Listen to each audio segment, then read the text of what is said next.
Et comme tous les vendredis, on va maintenant découvrir un aperçu du nouvel épisode de World in Progress, notre série de reportages estivales autour des idées d'avenir à retrouver tous les samedis sur le Move de 10h à 11h. Cette semaine, on s'intéresse aux monnaies locales. Il y en a plus de 5000 dans le monde et une vingtaine en France, des monnaies dites complémentaires qui cohabitent avec la monnaie officielle du pays. L'idée, c'est de développer le commerce local sur une région ou un département. Initiative donc citoyenne, les monnaies locales entendent jouer également un rôle éthique et social en ciblant un certain type d'activité. En France, la première monnaie locale a été créée à Villeneuve-sur-Lot, dans le Lot-et-Garonne, où plusieurs centaines d'utilisateurs et de commerçants échangent depuis 3 ans des abeilles. C'est le nom de cette monnaie, sous l'impulsion donc d'une association. Et c'est le reportage de Laurent Kramer. Produire local, consommer local et pourquoi pas donc inventer et payer avec sa monnaie locale. Ils sont maraîchers, quincailliers, boulangers, ostéopathes ou simples utilisateurs échangent donc des abeilles créées en 2010 par l'association Agir pour le Vivant. Le taux de change et l'utilisation sont simples. 1 euro égale une abeille. Alors justement, quelle est la différence entre 1 euro et une abeille dépensée sur le marché de Villeneuve-sur-Lot? J'ai posé la question à Didier Gus, animateur de l'association. La différence, elle est fondamentale. Quand on paye avec 1 euro, l'euro, lui, il quitte le territoire. Il va partir dans les banques, de là, ça va aller faire je ne sais quoi, je ne sais où, pour faire peut-être des choses pour lesquelles on est en contradiction. Alors que si on utilise l'abeille, là, c'est totalement différent. L'abeille, elle reste sur le territoire. Aujourd'hui, on a 95% de la masse monétaire qui ne sert qu'au business et à la spéculation, et 5% seulement pour l'économie réelle. Donc, avec cette monnaie locale, l'abeille, on voit bien qu'on est là pour augmenter ce chiffre et faire en sorte que l'argent reste vraiment pour l'économie réelle, vraiment pour ce qui sert aux gens, et non pas pour les spéculer. On se réapproprie l'argent. Trouver une parade à l'argent qui dort sur les comptes en banque et ne sert à rien, ou pire, sert à spéculer dans les paradis fiscaux. L'idée ne manque pas de sel dans l'ancien fief de Jérôme Cahuzac, ici à Villeneuve-sur-Lot. Ce sont donc 500 personnes qui s'échangent 150 000 abeilles, l'équivalent de 150 000 euros depuis maintenant 3 ans.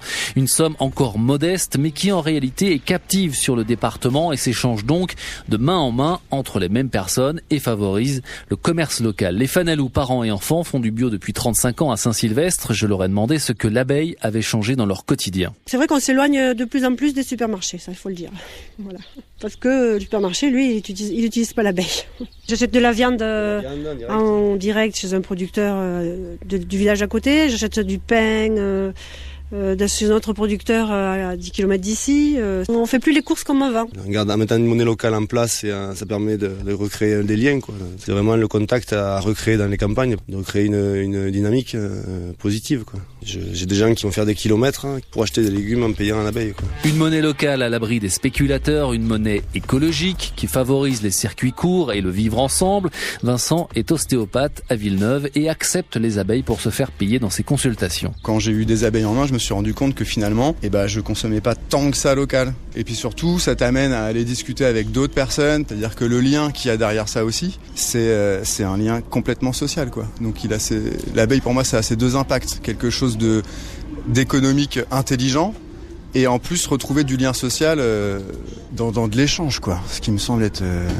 moi j'en ai besoin en tout cas. Pour Judith, qui fabrique avec son mari du fromage de chèvre à 30 km de Villeneuve-sur-Lot, l'abeille est aussi un signal politique. Oui, un petit signal politique qu'on pense qu'il y a des choses à changer dans notre système économique. L'argent circule dans les Lot-et-Garonne et pas ailleurs, et surtout pas à la bourse ou des endroits où on n'aime pas trop.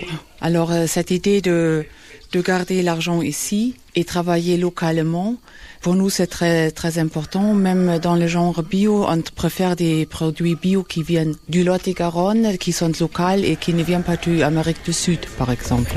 Mathias, lui, fait des chantiers de peinture et des décors dans le Lot-et-Garonne. Il se fait payer lui aussi en abeilles qu'il dépense dans son quotidien. Et pour lui, c'est un geste beaucoup moins banal qu'il n'y paraît. On s'attache plutôt aux grands actes comme élire un député, et on pense que c'est ça le plus important dans la vie, mais peut-être le plus important c'est tous les petits détails du quotidien auxquels on n'attache peut-être pas forcément d'importance. Quand on donne son billet, quand on donne son abeille, on se responsabilise, on sait ce qu'on est en train de faire. C'est exercer un pouvoir qu'on a en tant qu'individu, consommateur, et c'est le pouvoir citoyen, le lien qu'on tisse avec les gens, des petits choix qu'on fait dans le quotidien. Pour moi, c'est ça la vraie politique, quoi. En France, on compte aujourd'hui une vingtaine de monnaies locales et une trentaine de projets sont en gestation. Voilà, reportage signé Laurent Kramer, à retrouver en intégralité demain donc dans World in Progress, l'émission de 10h à 11h. Un dossier complet sur le sujet vous attend par ailleurs sur le move.fr.